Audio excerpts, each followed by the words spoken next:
Dari mana sih orang sehingga terbangun mental lari dari kebebasan tadi? Awalnya katanya Erich Fromm dari kondisi keluarga.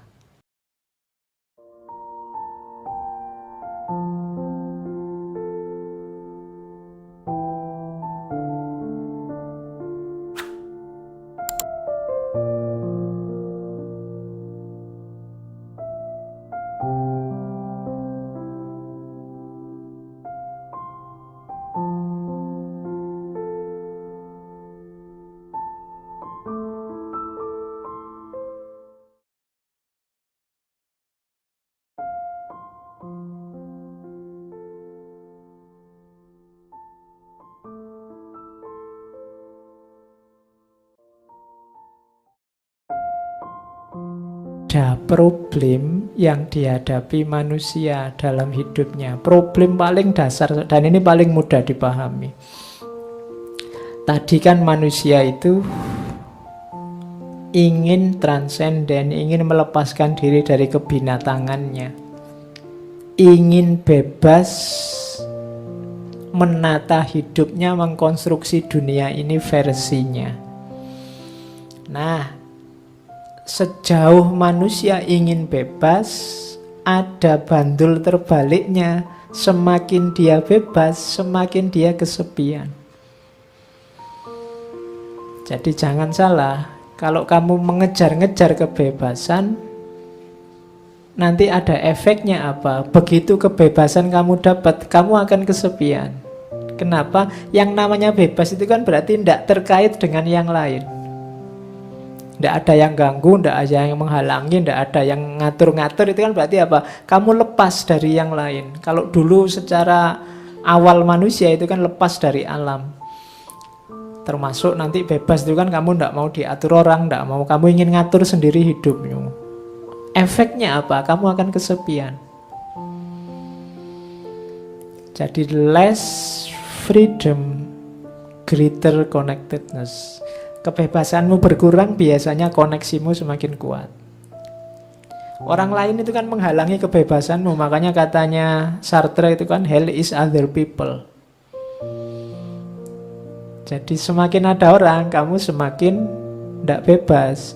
Jangan-jangan mungkin kamu sekarang kan bersila, jadi kesel loh kamu silo gitu terus. Mau selonjor, tapi tidak enak kalau selonjor yang di depanmu ketendang.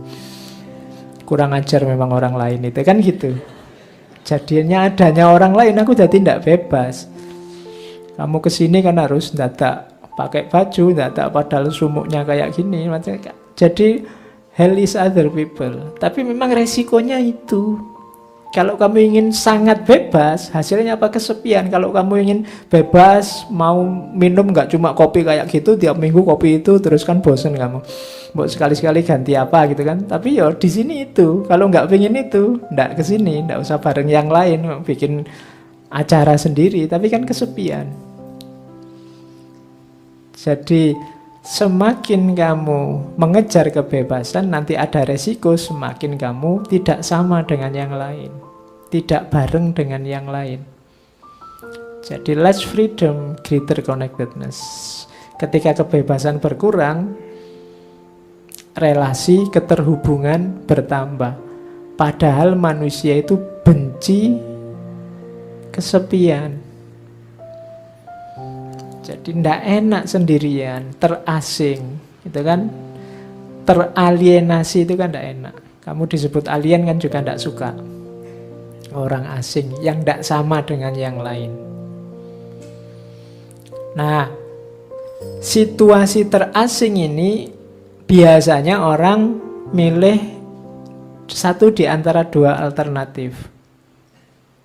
Oke, gimana caranya saya tetap terhubung dengan yang lain, tapi kebebasannya tidak hilang. Itu nanti dirumuskan di konsep ketika dia ngomong tentang cinta. Orang cinta itu kan terhubung, tapi tidak menghalangi kebebasan. Kalau kebebasannya dihalangi, namanya bukan cinta. Dominasi. Jadi bersatu dengan orang lain, tapi semangatnya cinta dan kerjasama. Jadi bareng-bareng untuk enak bersama. Tidak saling ngatur. Misalnya, lu ini kalau mau enak bersama kan bisa disepakati bareng-bareng. Oke, sekarang ngaji boleh selonjor, jadi jaraknya agak jauh biar ya ketika yang belakang selonjor, yang depan tidak ketendang. Itu kan bareng-bareng. Nah, itu namanya semangat cinta dan kerjasama.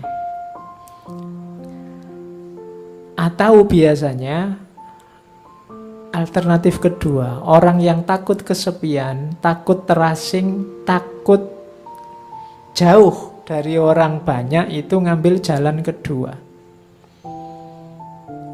Membunuh kebebasannya, patuh saja dengan situasi sosial di sekelilingnya.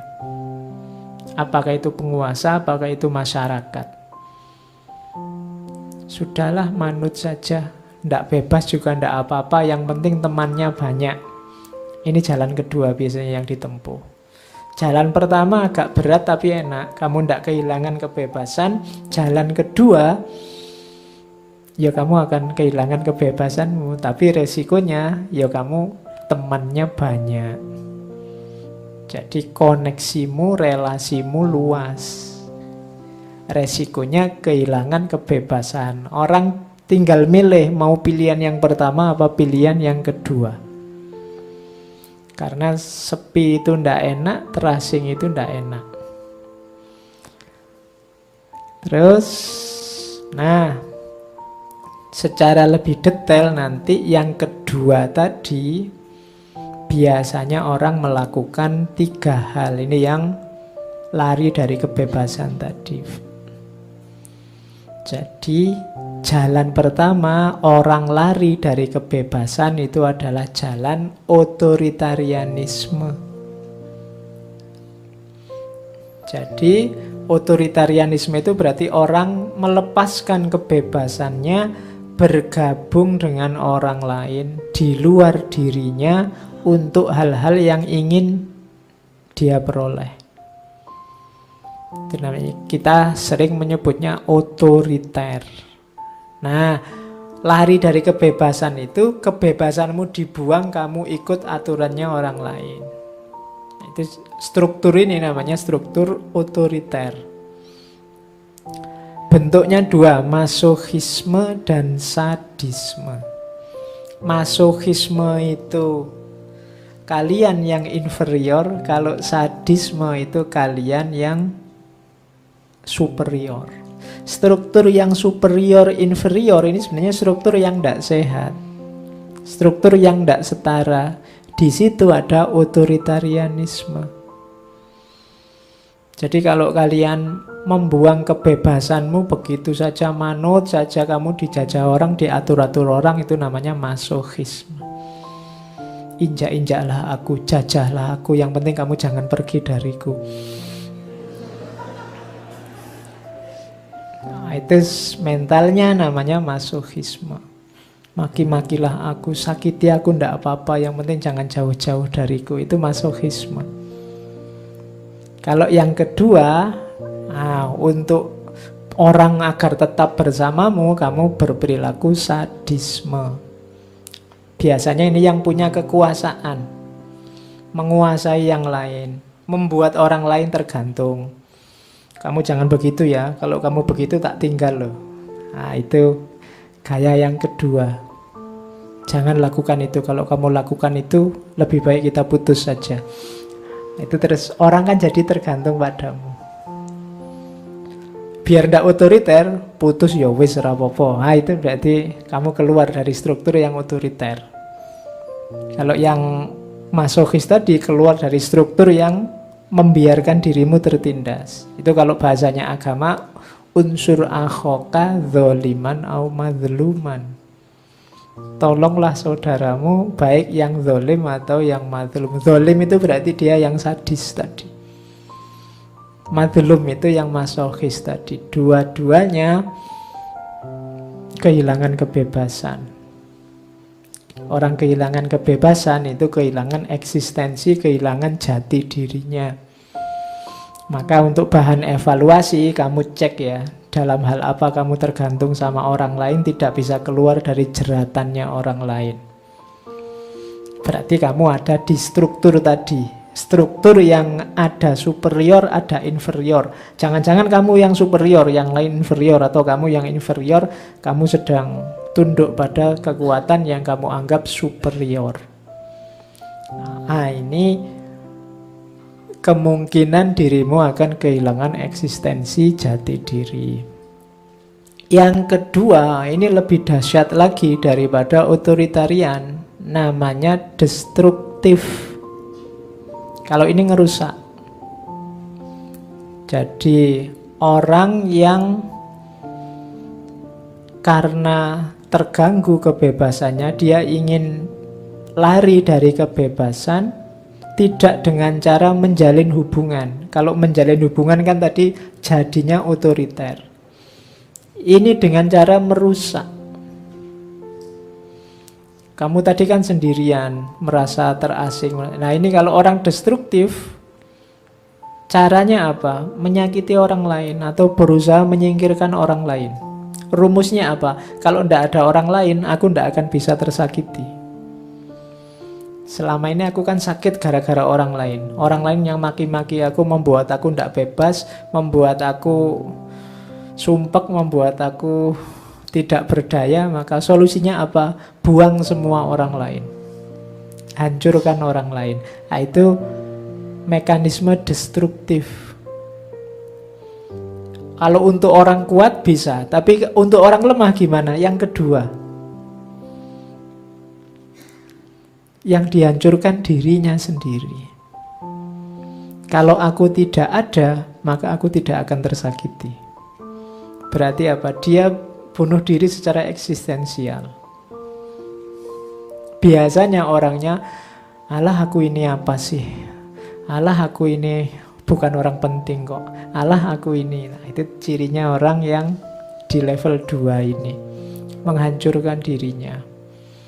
Jadi kalau orangnya kuat, dia menghancurkan yang lain. Kalau dia lemah, menghancurkan dirinya sendiri. Ini mekanisme lari dari kebebasan yang destruktif.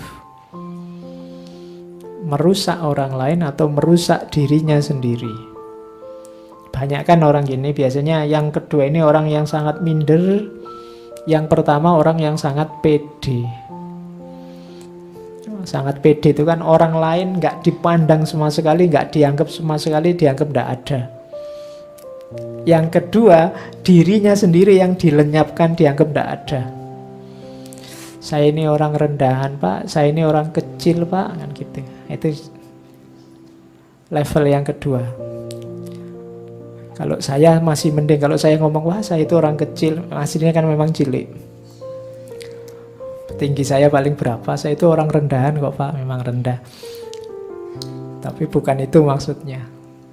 Kamu menganggap dirimu sama sekali tidak berarti. Apa sih saya ini? Nah, itu level 2. Serius ini ya, tapi bukan yang basa-basi loh. Kan banyak orang ngomong ini basa-basi. Wah, Mas hebat sekali. Alah, apa sih saya ini? Padahal di dalamnya merasa, wah hebat sekali aku. Ya. Jadi itu namanya basa-basi. Oke. Jadi ini jalan keluar kedua. Untuk lari dari kebebasan. Ada jalan keluar ketiga. Namanya automation conformity. Kalau ini seperti kalimatmu, saya mengalir saja. Jadi masyarakat apa saya ikut, yang lain kemana saya ikut, pasrah. Jadi objek perkembangan masyarakat. Orang ini aman dia, karena mengalir maka dia di masyarakat juga nyaman, aman, dengan dirinya sendiri juga nyaman, aman. Cuma resikonya dia kehilangan jati diri. Sering saya bilang bahwa orang yang hidupnya di tengah kerumunan, ya dia akan jadi kerumunan. Identitas individualnya hilang. Kamu tidak dilihat. Yang dilihat yang unik, kan orang lihat itu selalu yang unik, yang satu, tapi yang kerumunan tidak dilihat. Kamu ikut demo apa bareng-bareng itu kan kamu tidak dilihat, yang dilihat ya kerumunannya. kamunya hilang. Jadi itu namanya automation conformity. Kamu manut saja dengan lingkunganmu. Orang mengidentifikasimu tidak sebagai dirimu, tapi sebagai identitas kerumunanmu.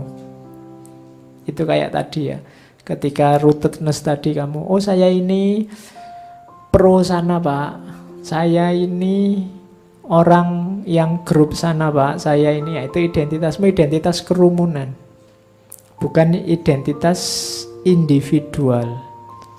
Jadi lari dari kebebasan di yang ketiga ini kamu aman, tapi identitasmu hilang, kehilangan diri sendiri.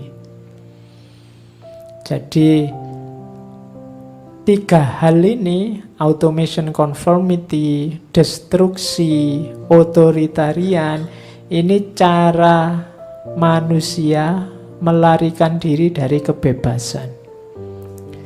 Katanya siapa orang merindukan kebebasan. Dalam kenyataannya banyak orang justru lari dari kebebasan. Karena memang resikonya kebebasan itu kesepian. Kamu jadi orang yang sendirian. Cuma orang unik itu ya orang yang diingat. Orang yang bikin terobosan-terobosan, orang yang original, itu kan yang dikenal oleh masyarakat. Yang ditulis oleh sejarah. Sejarah tidak nulis kerumunan kan kalau tentang cerita-cerita orang, tapi nulis tentang tokoh-tokoh. Tokoh ini selalu orang yang original. Nah, dan ini tidak banyak. Tidak banyak. Maka kalau kalian ingin jadi sesuatu yang dicatat oleh sejarah, jangan lari dari kebebasan. Jadikan dirimu unik. Nah, itu maunya Fromm. Terus dari mana sih orang sehingga terbangun mental lari dari kebebasan tadi? Awalnya katanya Erich Fromm dari kondisi keluarga. Ada keluarga simbiotik, ada keluarga cuek, dan ada keluarga ideal. Dua yang pertama itu menghalangi orang eksis bebas jadi dirinya. Yang terakhir, yang ideal, itulah sebenarnya keluarga yang baik.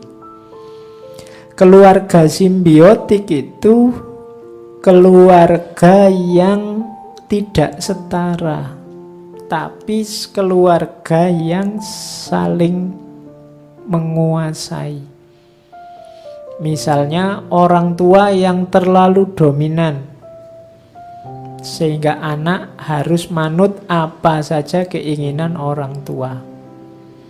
Atau sebaliknya, anaknya terlalu dominan, orang tuanya hanya jadi pelayannya. Pokoknya anaknya mau apa saja harus. Nanti mungkin orang tuanya merasa, wah saya ini orang kecil, orang desa, tidak ngerti apa-apa, anakku kuliah sudah sampai S2. Jadi begitu pulang, kamu minta macam-macam, dikte macam-macam, bapakmu harus manut saja, itu juga tidak sehat. Namanya keluarga simbiotik, atau orang tua yang maksa anaknya harus begini, harus begitu. Itu namanya keluarga simbiotik, saling menguasai. Ini melahirkan mental-mental yang tidak sehat. Oke, yang menguasai biasanya lupa batasnya, yang dikuasai biasanya kehilangan inisiatif. Dia tidak akan original. Yang kedua, keluarga cuek, keluarga tidak peduli. Tidak peduli itu ada dua jenis. Yang pertama keluarga dingin, istilahnya memang begitu. Bukan keluarga yang ada AC-nya ya. Keluarga dingin itu keluarga yang orang tuanya sangat kaku dalam mengatur anaknya, kehidupan anaknya, perasaan anaknya dicuekin. Kalau anaknya salah dihukum dengan darah dingin. Berarti apa dihukum? Tidak mempedulikan perasaan. Itu namanya keluarga dingin. Terserah anakku sumpek kah, sedih kah, pokoknya harus manut aku. Itu namanya keluarga dingin. Kebalikannya keluarga dingin, katanya Erich Fromm, keluarga modern. Keluarga modern itu anak-anaknya dicuekin mau apa saja boleh. Wah, anakku kan tidak harus tak atur, jadi dia bebas mandiri, silahkan mau apa saja boleh. Jadi akhirnya anaknya mau apa saja, tidak peduli orang tuanya, yang penting dipenuhi kebutuhannya. Akhirnya anak-anak ini nyari nilai-nilai hidup sendiri dari temannya, dari orang lain, dari media massa. Ini biasanya cirinya keluarga modern. Termasuk tidak peduli juga.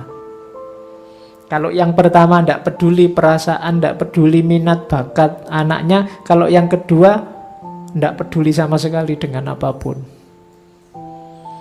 Biarkan anaknya nyari hidup sendiri, tidak dituntun sama sekali. Dua-duanya sama-sama cuek. Jenis pertama, jenis kedua bukan keluarga ideal untuk melahirkan manusia-manusia yang berkualitas dan eksis. Yang bagus itu keluarga ideal jenis ketiga. Orang tua bertanggung jawab mendidik anaknya, memberdayakan anaknya, membebaskan anaknya, tapi juga melatih anaknya bertanggung jawab terhadap hidupnya. Orang tua nuntun tapi tidak memvonis, tidak mengatur, tidak memaksa. Ngasih pendidikan, memberikan nilai-nilai, tapi juga tidak memaksakan, tidak otoriter ngatur masa depan anaknya. Yang penting anaknya dibekali, diberdayakan, bisa berpikir benar dan bertanggung jawab pada hidupnya. Nah, ini keluarga ideal. Ya sekali-sekali diskusi, ndak apa-apa. Sekali-sekali harus dikasih tahu, wong anak-anak itu juga namanya anak-anak. Ngertinya sejangkau wawasannya. Orang tua pasti jauh lebih luas. Kalian juga sama bapakmu juga ndak boleh underestimate. Kamu ndak boleh merasa, oh, saya sudah ngaji filsafat sekian ratus misalnya. Kamu ngaji kan cuma mendengarkan, kamu ilmu kan cuma ilmu buku. Kalau bapakmu sudah ngalami langsung, wawasannya jauh lebih luas. Jadi kebijaksanaannya, kalau pakai bahasa filsafat, itu kebijaksanaan yang praktis mereka tahu. Sementara kebijaksanaanmu kan masih kebijaksanaan kontemplatif, level akal. Maka bukan berarti kamu salah, tapi imbang dialog. Jangan menang-menangan, jangan mentang-mentang. Itu keluarga yang bisa seimbang, ini namanya keluarga ideal. Tidak terlalu mencampuri tapi juga tidak cuek. Tidak saling menguasai tapi saling membantu mewujudkan ideal-ideal bersama. Nah, itu sarannya Erich Fromm tentang kondisi keluarga.